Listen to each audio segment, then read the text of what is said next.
Hello दोस्तों, कैसे हो दोस्तों। फाइनली गवर्नमेंट ने यूपीएस चुनने का लिंक जारी कर दिया है। ठीक है, तो यूपीएस चुनने का लिंक जारी कर दिया है। तो यूपीएस चुनने से पहले जो भी महत्वपूर्ण बातें हैं वो आप जान लें, क्योंकि हाल फिलहाल में गवर्नमेंट ने जो फ्रीक्वेंटली आस्क्ड क्वेश्चंस है उसके आंसर दिए हैं। ठीक है ना, एक पीडीएफ जारी किया है वेबसाइट पर, एनपीएस के वेबसाइट पे, और वहाँ पर ही जितने भी तरह के फ्रीक्वेंटली आस्क्ड क्वेश्चंस है वो उसके उत्तर जारी कर दिए हैं।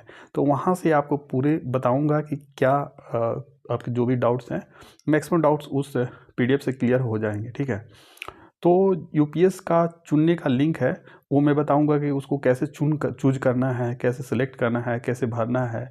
उसका भी मैनुअल जारी किया है, तो मैनुअल से आपको पूरा बताऊंगा।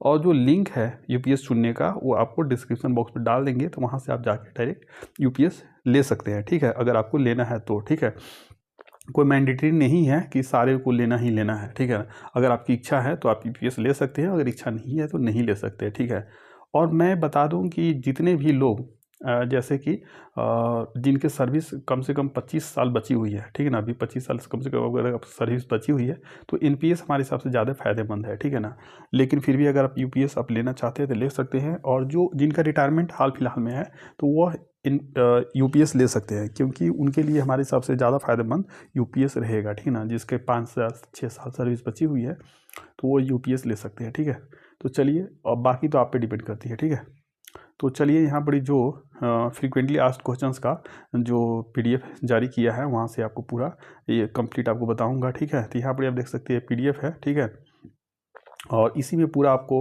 वो भी बताया है कि कैसे यूपीएस लेना है। ठीक है ना, तो सबसे पहले फ्रिक्वेंटली आस्क्ड क्वेश्चंस है वो आप देख सकते हैं कि 30 मार्च 2025 को गवर्नमेंट ने जारी किया है, हाल फिलहाल में ही 30 मार्च 2025 को। ठीक है, आज कितने हैं, आज 4 है ना, तो 30 मार्च। यहाँ पर बताया यूपीएस क्या है, यूपीएस क्या है, यूनिफाइड पेंशन स्कीम का डिफिनीशन बताया है। तो यहाँ पर बताया है कि the unified pension system scheme is introduced by the central government as an option under the national pension system, यानी एनपीएस के अंतर्गत ही एक ऑप्शन है। ठीक है ना, for central government employ with effect from 1 April 2025, यानी 1 अप्रैल 2025 से यह लागू हो गया है। ठीक है ना, the UPS provides assured pay out based on the prescribed condition, कुछ टर्म्स कंडीशन है उस आधार पर आपको एश्योर्ड पे आउट मिलेगा। ठीक है ना, तो 1 अप्रैल 2025 से लागू हो चुका है। यह एनपीएस के अंतर्गत ही एक ऑप्शन है। ठीक है ना, जो भी एनपीएस कर्मचारी है वो ले सकते हैं।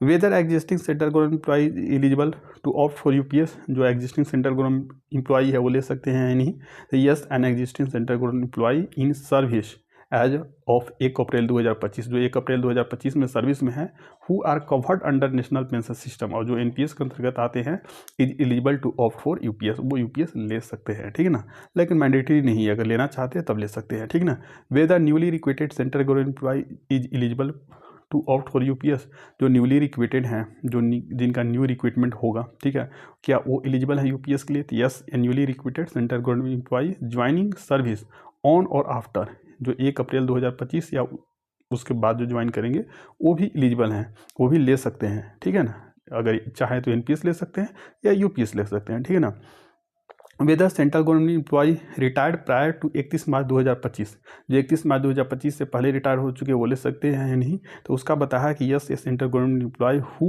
Was covered under NPS retired on or before, जो 31 मार्च 2025 या उससे पहले रिटायरमेंट हो चुका है, वो ले सकते हैं। लेकिन ये 3 कंडीशन में, पहला कंडीशन ये है who has super inverted after minimum 10 year of qualifying service, यानी जिनका सुपर इन्वेशन हुआ है, यानी रिटायरमेंट हुआ है कम से कम 10 साल सर्विस होने के बाद। ठीक है, दूसरा है कि ही हैज़, मतलब has retired under FR 56J, यानी जिनका फंडामेंटल FR 56J होता है उसके अंतर्गत रिटायरमेंट हुआ है तब भी ले सकते हैं। तीसरा है कि the legally wedded spouse of deceased subscriber, यानी कोई एनपीएस का कर्मचारी था, उसका डेथ हो गया तो उसका जो वाइफ है ना, वो भी ले सकती है ना। The legally wedded spouse of deceased subscriber eligible under UPS, कोई यूपीएस का कर्मचारी था, ठीक है ना, अगर एनपीएस का कर्मचारी एनपीएस के अंतर्गत आते था, अगर उसका डेथ हो गया, ठीक है ना, डेथ हो गया तो उस केस में उसका जो वाइफ है ना वो भी ले सकती है। ठीक है ना, उसका वाइफ भी ले सकती है। ठीक है, ये तीनों ही ले सकते हैं। ठीक है ना, लेकिन यहाँ पर ठीक है, ये चीज़ें हो गई, ठीक है ना। अब यहाँ पर यह है कि what are the forms to be filled by the eligible central government employ to opt for UPS. तो यूपीएस भरने के लिए कौन सा फॉर्म भरना होगा, तो यहाँ पर फॉर्म दिया हुआ है दो तरह के, A1 A2। तो A1 किसको भरना है, the newly recruited central government employ joining service on or after 1 April 2025, जो 1 अप्रैल 2025 के बाद ज्वाइन करेंगे उनको भरना होगा फॉर्म A1, ठीक है। और फॉर्म A2 किसको भरना है, exercise of option by an eligible central government employ presently subscribe to NPS, यानी जो एनपीएस के अंतर्गत ऑलरेडी हैं, यानी जो वर्किंग हैं उनको फॉर्म A2 भरना पड़ेगा। जो अभी प्रेजेंट में काम कर रहे हैं उनको फॉर्म A2 भरना पड़ेगा। From where the forms for enrolment under UPS can be obtained. आपके मन में डाउट होगा कि ये यूपीएस का फॉर्म कहाँ से मिलेगा, तो the form A1 A2 along with the instruction and list of document to be attached can be downloaded from the website. तो जो ये वेबसाइट का लिंक दिया हुआ है, तो इस वेबसाइट से आप उस फॉर्म को डाउनलोड कर सकते हैं और फॉर्म के साथ कौन कौन डॉक्यूमेंट लगाना होगा वो सारे इंस्ट्रक्शन आपको यहीं से मिल जाएगा। जो ये आप ये लिंक देख सकते हैं, यहाँ लिंक दिया हुआ है, वहाँ से आपको मिल जाएगा। और यह लिंक है, इसको डिस्क्रिप्शन बॉक्स में डाल देंगे तो आप वहाँ से फॉर्म डाउनलोड कर सकते हैं, ठीक है। जो नेक्स्ट प्रश्न है कि what are the timelines to exercise the option of UPS under NPS by an eligible existing central government employ. जो सेंट्रल गवर्नमेंट एम्प्लॉय ऑलरेडी काम कर रहे हैं वो कब तक फॉर्म भर सकते हैं, ठीक ना। तो option has to be extended within 3 month ना, exercise option has to be exercise within 3 month from 1 April 2025, यानी 1 अप्रैल 2025 से 3 महीना के अंदर आपको ले लेना होगा, ठीक ना। यानी अप्रैल मई जून 30 जून तक आपको ले लेना होगा यूपीएस, ठीक है। अगर नहीं लेते हैं तो बाय डिफ़ॉल्ट आप एनपीएस में रहेंगे। What are the timelines to exercise the option of UPS under NPS by an eligible retired? जो रिटायर्ड सेंट्रल गवर्नमेंट एम्प्लॉई हैं उनको कब तक ले लेना होगा। Option has to be exercise within 3 month from 1 April 2025 or within such extended timelines. जो भी रिटायर्ड सेंट्रल गवर्नमेंट एम्प्लॉई है अगर यूपीएस लेना चाहते हैं तो उनको भी 3 महीना के अंदर ले लेना होगा, यानी 30 जून तक ले लेना होगा, ठीक है ना। What are the timelines to exercise and the option of UPS under NPS by the legally wedded spouse in case of a subscriber who has superannuated और रिटायर्ड एंड हैज डिमाइज, यानी जो भी सेंट्रल गवर्नमेंट एम्प्लॉय जो retired हो चुके हैं और retirement के बाद उनका डेथ हो चुका है तो उनका जो स्पाउज है ना वो कब तक ले सकती हैं। तो option has to be exercise within 3 month, तो उनको भी 3 मंथ के अंदर ले लेना होगा, ठीक है ना। What are the timelines to exercise the option of UPS under NPS by the new recruit to the central government service joining on or after 1/4/2025? जो 1 अप्रैल 2025 के बाद जो नया ज्वाइन करेंगे सेंट्रल गवर्नमेंट में उनको कब तक ले लेना होगा। तो option has to be exercise within 30 days, यानी उनको 30 दिन के अंदर, जिस दिन ज्वाइनिंग हुआ उसके 30 दिन के अंदर यूपीएस ले लेना होगा, मतलब फॉर्म एक्सरसाइज कर लेना होगा कि यूपीएस लेना है या एनपीएस, ठीक है ना। Can the option of UPS to be change subsequently, no once exercise, एक बार आप यूपीएस ले लेंगे तो वह फाइनल हो जाएगा, बाद में आप एनपीएस में सोचेंगे कि चले जाएं तो वह नहीं कर सकते, ठीक ना, वह फाइनल हो जाएगा, ठीक ना। What happens if employee fails to opt for UPS within the specified time period, जो स्पेसिफाइड टाइम पीरियड है जो 3 मंथ है उसके अंदर अगर आपने नहीं ले पाया, चूज नहीं कर पाया, तब उस केस में क्या होगा। N eligible person who does not exercise the UPS option under NPS within the timeline laid down shall be deemed to have opted to continue under NPS without UPS option। तो अगर आपने 3 महीना तक नहीं choose किया, अगर आप already काम कर रहे हैं और 3 महीना तक आपने चूज नहीं किया तो ऑटोमेटिक मान लिया जाएगा कि आपने NPS चूज किया है। अगर आपने UPS नहीं चूज किया 3 महीना के अंदर तो ऑटोमेटिक मान लिया जाएगा कि आपने NPS ही रखा है, ठीक है। What is permanent Pran under UPS, जो यूपीएस है उसके अंतर्गत भी प्रैन बनेगा, परमानेंट रिटायरमेंट अकाउंट नंबर, जैसा कि यूपीएस के अंतर्गत है तो वो प्रैन नंबर क्या है। तो PRAN is a permanent retirement account number allotted to subscriber opening या ऑप्टिंग फॉर यूपीएस, जो यूपीएस चूज करेंगे तो उनको भी एक प्रैन नंबर अलॉट किया जाएगा, ठीक है। व्हाट द ऑप्शन फॉर्म या account opening form under UPS to be submitted by the subscriber फेयर, तो जो फॉर्म आपको भर के देना है तो कहाँ जमा करना है, जितने भी रिटायर्ड होंगे या जो वर्किंग हैं उनको भी डाउट होगा कि फॉर्म देना कहाँ है। तो the form can be submitted online और physically to the head of office या DDO where the subscriber is employed. जहाँ सब्सक्राइबर काम कर रहा है, जिस ऑफिस में काम कर रहे हैं, उसके हेड ऑफ ऑफिस को आपको फॉर्म भर के देना पड़ेगा। ऑफलाइन फॉर्म भरना है तो ऑफलाइन भी भर सकते हैं, या ऑनलाइन भरना है तो ऑनलाइन। तो ऑनलाइन फॉर्म भरने का लिंक मैं डिस्क्रिप्शन बॉक्स में दे दूंगा, और ऑफलाइन भरना चाहते हैं तो ऑफलाइन फॉर्म डाउनलोड करने का लिंक भी डिस्क्रिप्शन बॉक्स में दे देंगे, ठीक है। Whether there is online process for enrolment under UPS, क्या ऑनलाइन UPS के अंतर्गत मतलब चूज करने का ऑप्शन है, मतलब UPS अगर आप लेना चाहते हैं लेकिन ऑनलाइन प्रोसेस है उसके लिए। Yes, subscriber can submit the request for enrolment online by filling required form through CRA website. CRA का वेबसाइट है, तो वहाँ से जाके आप दे सकते हैं, और जो लिंक डिस्क्रिप्शन बॉक्स में डाल देंगे, ठीक है ना। जो नेक्स्ट प्रश्न है कि what is qualifying service under UPS के अंतर्गत क्वालिफाइंग सर्विस क्या है। तो qualifying service shall be completed month for which the UPS subscriber has rendered regular service under the central government department by the head of office. जो head of office है वह decide करेगा कि अपना कितना कंप्लीटेड मंथ हुआ, उसी के आधार पर आपका सर्विस होगा, मतलब क्वालिफाइंग सर्विस ना। अब यहाँ देख सकते हैं कि how the subscriber can obtain the status of his और हर एप्लीकेशन। जो आपका आपने अप्लाई किया ऑनलाइन, ठीक है ना, या ऑफलाइन, तो how the subscriber can obtain, उसका स्टेटस क्या है, कैसे आप जान कर सकते हैं। तो the subscriber can obtain the status of his और हर एप्लीकेशन फ्रॉम CRA ना, एंड रिस्पेक्टिव नोडल ऑफिसर, जो आपका नोडल ऑफिसर है वहाँ से आप जान सकते हैं, एंड CRA पोर्टल से भी जान सकते हैं अगर आपने ऑनलाइन अप्लाई किया है ना। Will UPS subscriber shall be able to open या मेंटेन या होल्ड NPS टायर 1 या टायर 2 अकाउंट। क्या जो UPS के सब्सक्राइबर हैं, अगर जैसे आपने NPS UPS में चले गए, तो क्या आप NPS अकाउंट भी अपना जारी रख सकते हैं। तो yes, subscriber of UPS can voluntary maintain NPS tier 1 and tyre 2 account under all citizen model. तो हाँ, आप UPS पे चल जाएंगे, लेकिन फिर भी अगर आप चाहते हैं NPS अकाउंट अपना खुलवाएं तो आप खुलवा सकते हैं, लेकिन ऑल सिटीजन मॉडल वाला है, आपका गवर्नमेंट अकाउंट नहीं रहेगा, ऑल सिटीजन मॉडल वाला वो अकाउंट रहेगा, ठीक है। तो उसमें गवर्नमेंट आपका कंट्रीब्यूशन नहीं करेगी, ठीक ना, NPS में। फिर तो frequently asked questions related to contribution, जो आपका कंट्रीब्यूशन होगा उसके बारे में फ्रीक्वेंटली आस्क्ड क्वेश्चंस क्या है वो आप देख सकते हैं कि what will happen to my existing corpus on migration from NPS to UPS। आप NPS UPS में चल जाएंगे तो आपका ऑलरेडी जो NPS अकाउंट पैसा है उसका क्या होगा। तो on migration from NPS to UPS the corpus of the subscriber will get transferred to the PRAN tag to UPS। तो आपका जो NPS अकाउंट वाला जो पैसा है UPS अकाउंट वाला पैन नंबर में चला जाएगा, ठीक है।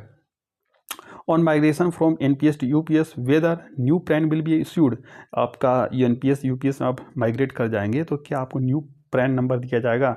तो on migration from NPS to UPS the subscriber shall be identified by the erstwhile PRAN number tag to UPS ना। तो जो आपका पहले वाला जो पैन नंबर है उसी को वही रहेगा, उसको UPS में लिंक कर दिया जाएगा बस, ठीक ना। What is individual corpus and benchmark corpus. Individual corpus क्या है, बेंचमार्क कॉर्पस क्या है। तो individual corpus means the value of corpus available to the PRAN of a subscriber under UPS।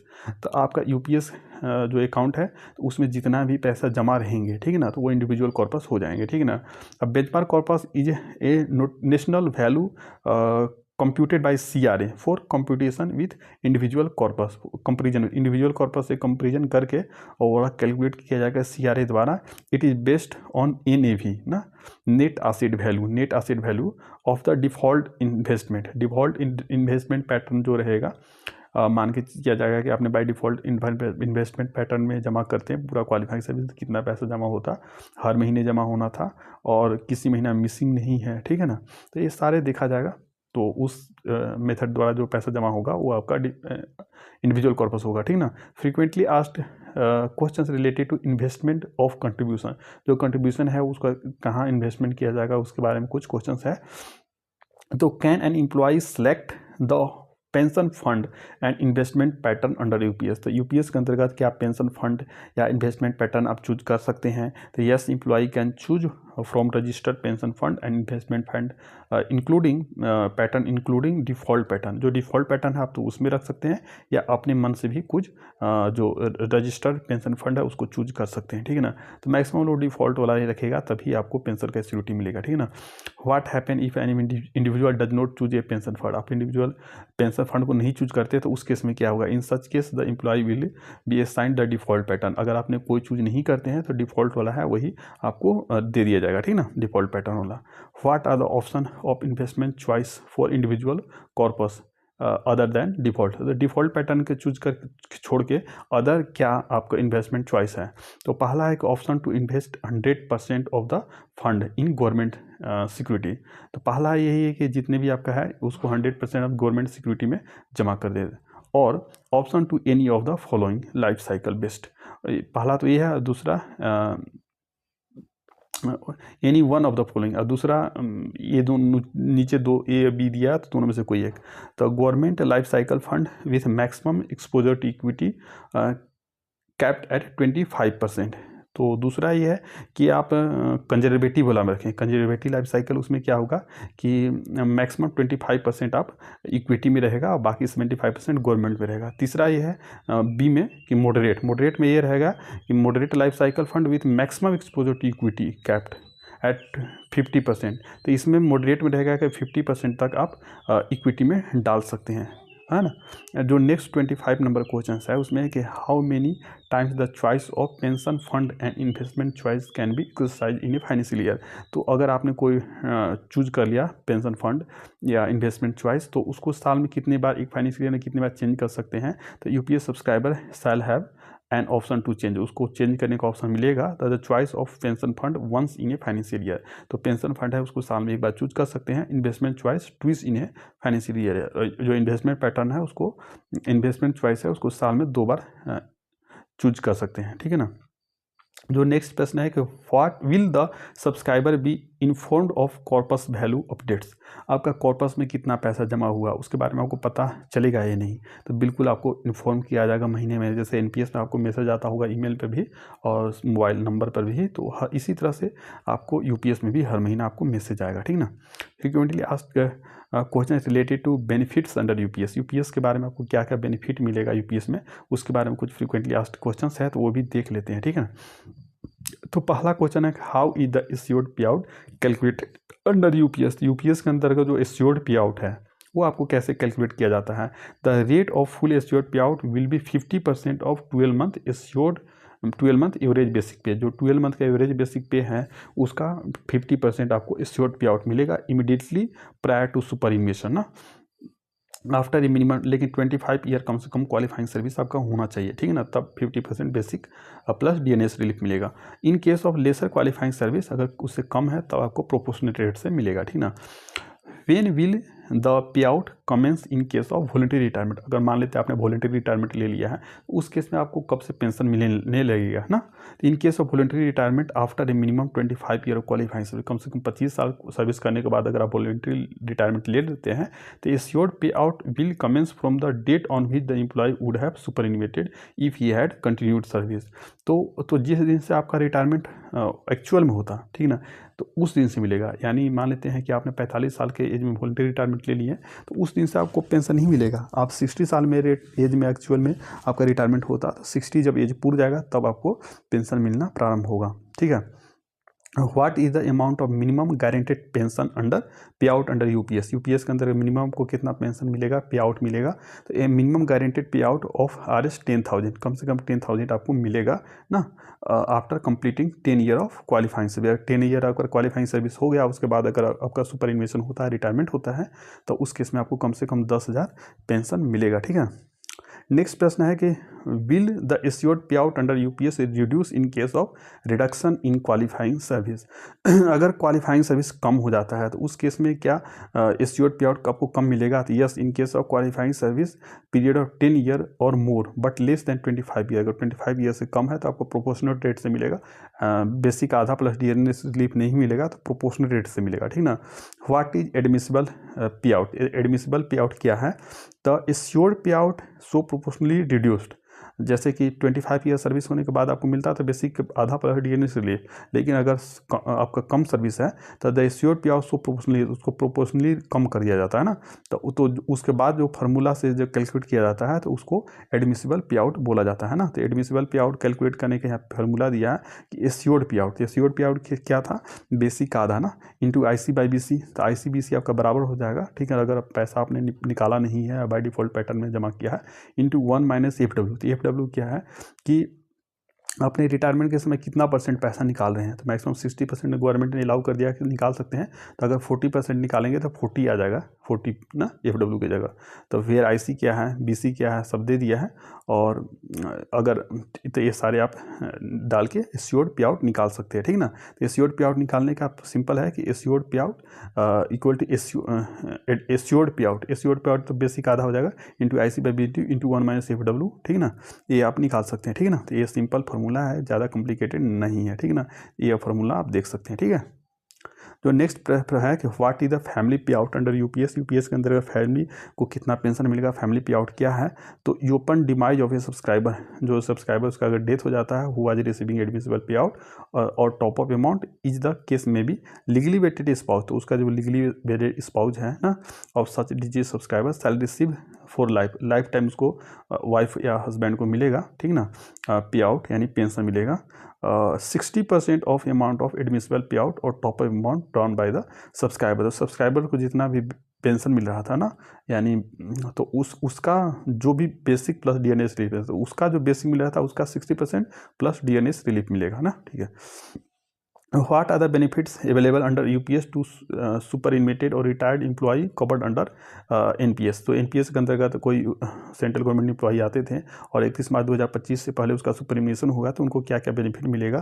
तो employee who compiles with the requirement under regulation. तो उनको जो भी जो बताया गया है कि किस किस कंडीशन में उनको मिलेगा, मतलब कि 56J के अंतर्गत रिटायरमेंट हुआ था या आपका सुपरएनुएशन के बाद या वॉलंटरी रिटायरमेंट, तो उस केस में उनको क्या एक लमसम पेमेंट मिलेगा। तो लमसम पेमेंट कैलकुलेट करने का क्या फॉर्मूला है, पिछले वीडियो में मैंने बताया था, ठीक है ना। तो monthly top up amount, monthly top up amount है उसी को पेंशन बोलेगा ना, यहाँ पेंशन को मंथली टॉप अप अमाउंट के नाम दिया है, ठीक है ना। उसके अलावा applicable dearness relief, monthly top up amount plus DNS relief मिलेगा, ठीक ना। और simple interest as per applicable जो रेट है, तो रेट के हिसाब से आपको सिंपल इंटरेस्ट, जैसे पेंशन आपको एनपीएस में कम मिल रहा था और यूपीएस में ज़्यादा बन रहा है, तो जो एक्स्ट्रा अमाउंट है तो वो तो आपको मिलेगा ही, और उसके पर पेंशन भी इंटरेस्ट भी मिलेगा, और इंटरेस्ट रहेगा तो सिंपल इंटरेस्ट मिलेगा, ठीक ना। How the monthly top up amount is calculated. जो मंथली टॉप अप अमाउंट जो ऑलरेडी रिटायर्ड गवर्नमेंट एम्प्लॉई हैं और अगर वो यूपीएस चूज करते हैं तो उनका जो पेंशन मिलेगा वो मंथली टॉप अप अमाउंट के नाम से मिलेगा। तो मंथली टॉप अप अमाउंट क्या हो जाएगा, admissible pay out plus DNS relief on admissible pay out minus representative annuity amount. तो रिप्रेजेंटेटिव एन्युटी अमाउंट क्या है वो भी आपको बताते हैं। तो what is a representative annuity rate and amount. Representative annuity rate and amount ये दोनों क्या है, ठीक ना।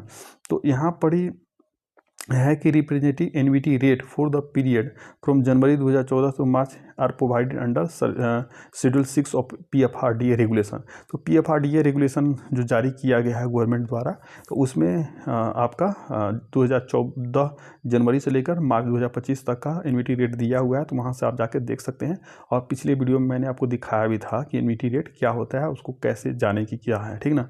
और रिप्रेजेंटेटिव एन्युटी अमाउंट होता है, उसका फॉर्मूला है कि IC इंटू 1 - FW परसेंटेज ना इंटू रिप्रेजेंटेटिव एन्युटी रेट और डिवाइडेड बाय 12 × 100, ठीक है ना। तो ये वाला फार्मूला जो है रिप्रेजेंटेटिव एन्युटी अमाउंट, इसको कैलकुलेट करने का मैंने तरीका बताया था पिछले वीडियो में, आप कैलकुलेट करके भी दिखाया था, ठीक ना। तो वहाँ से आप जाकर देख सकते हैं और समझ सकते हैं ना। Who are eligible to receive assured pay out under UPS. UPS के अंदर एश्योर्ड पे आउट किसको मिलेगा, किस केस में मिलेगा। In case of employee superannuating after qualifying service of 10 year. 10 year service होने के बाद अगर आपका रिटायरमेंट होता है तब मिलेगा, ठीक ना, ठीक है ना। From the date of superannuation, जिस दिन से आपका सुपरएनुएशन होगा उस दिन से। In case of government retiring, अगर गवर्नमेंट आपको खुद से 56J के अंतर्गत रिटायरमेंट दे देती है उस केस में भी मिलेगा, लेकिन डेट ऑफ सुपरएनुएशन से भी, यानी जिस दिन से आप एक्चुअल में from date of such retirement ना। तो अगर 56J के अंतर्गत रिटायरमेंट आपको गवर्नमेंट देती है, तो जिस दिन आपको दे दी रिटायरमेंट उसी दिन से मिलना चालू होगा ना, इन केस ऑफ वॉलंटरी रिटायरमेंट। लेकिन वॉलंटरी रिटायरमेंट के केस में जिस दिन आपको वॉलंटरी रिटायरमेंट होता है उस दिन से नहीं मिलेगा, जिस दिन आप एक्चुअल में रिटायरमेंट होते हैं ना उस दिन से मिलेगा, ठीक है ना।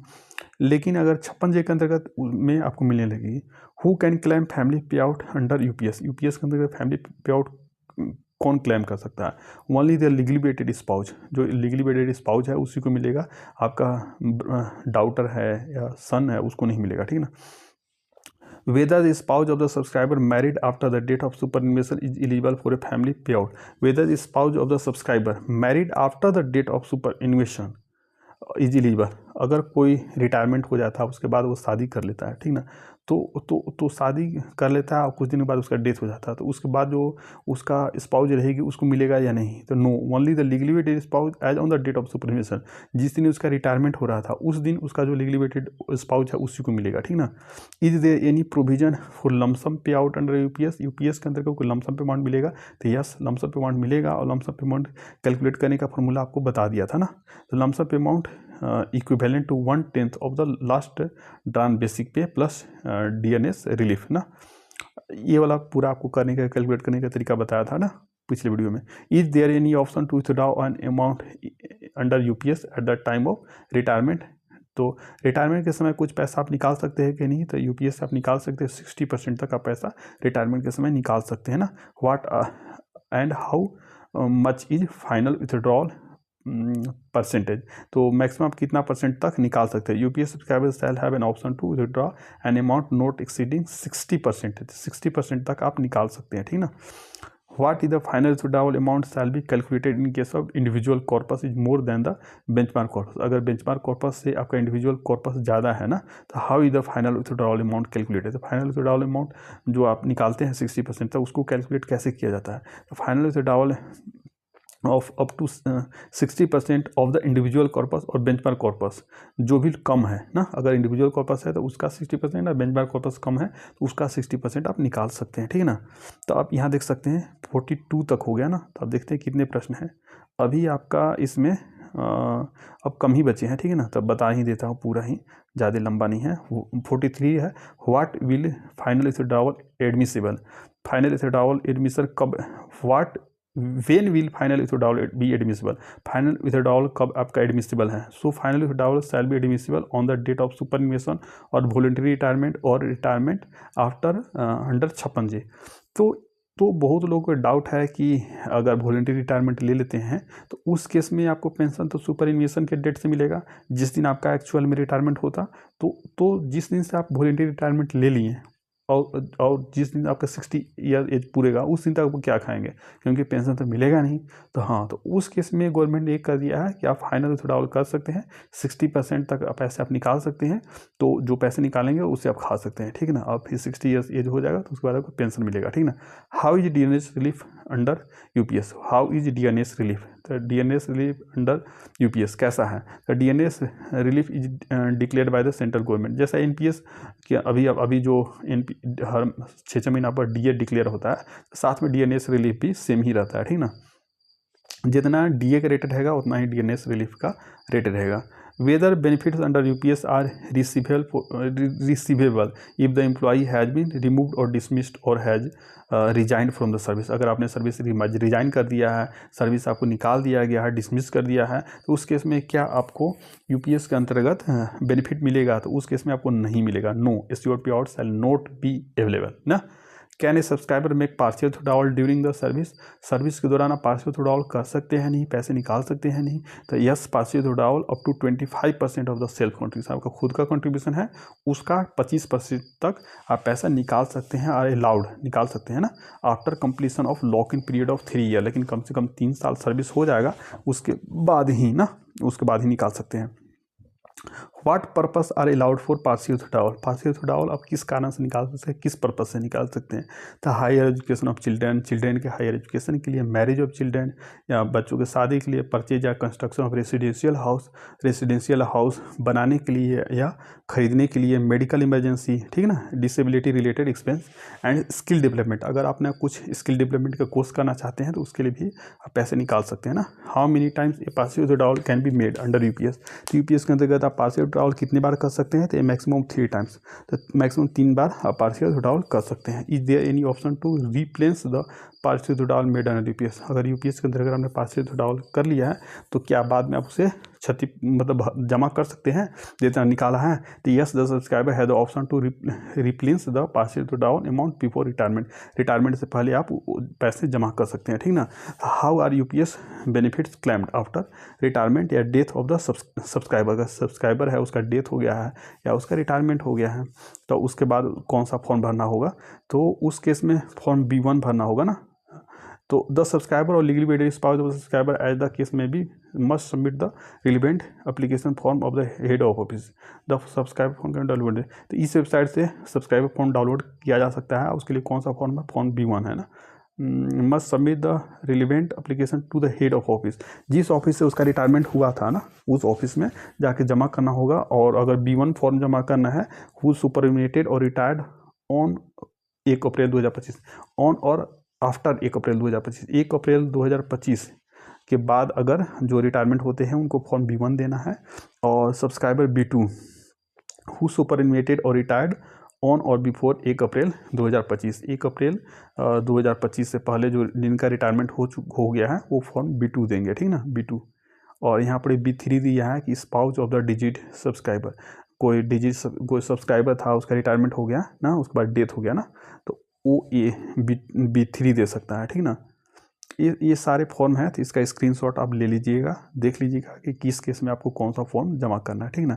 अब यहाँ पर प्रश्न आता है कि हु विल ऑथराइज यूपीएस पे आउट ऑर्डर, तो कितना पेमेंट करना है उसका पे आउट ऑर्डर कौन जारी करेगा, तो UPO shall be authorise by the respective P&A account officer, PO office होता है वहाँ से जारी होगा, ठीक है ना। तो ये सब आपको बस कुछ देखना नहीं है, बस आप फॉर्म जमा करने, और जो ऑनलाइन भरना चाहते हैं उसका प्रोसेस बता देता हूँ।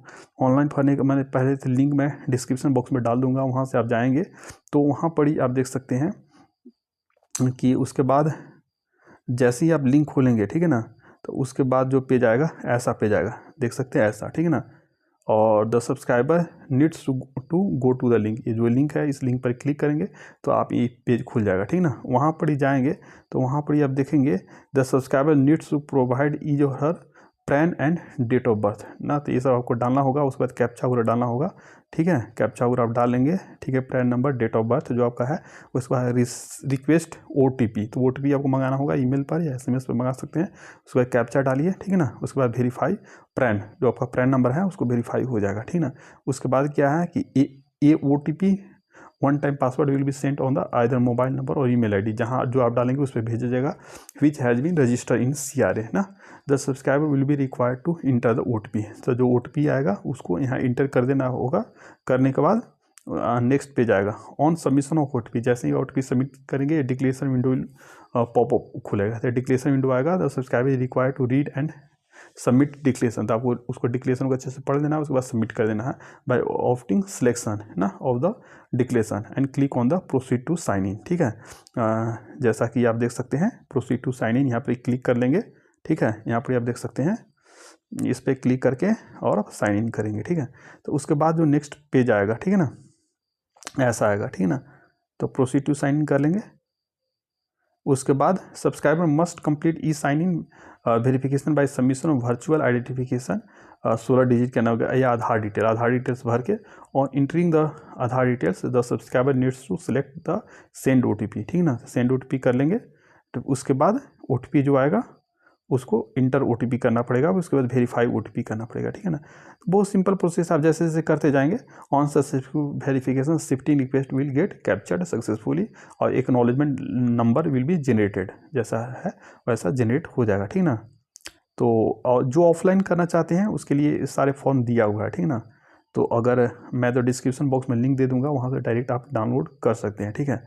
तो ठीक है दोस्तों, अगर वीडियो आपको पसंद आया तो इसे लाइक करें, चैनल को सब्सक्राइब करें and share this video to your friends relatives. And UPS NPS या OPS के बारे में कोई भी डाउट है तो ज़रूर कमेंट करके पूछिएगा, ठीक है। और हम कोशिश करेंगे कि आपका डाउट क्लियर करने की कोशिश करेंगे, या तो कमेंट बॉक्स में ही आपका उत्तर दे देंगे, नहीं तो अगला जो वीडियो आएगा उसमें आपका कमेंट का उत्तर जरूर मिल जाएगा, ठीक है। तो थैंक यू।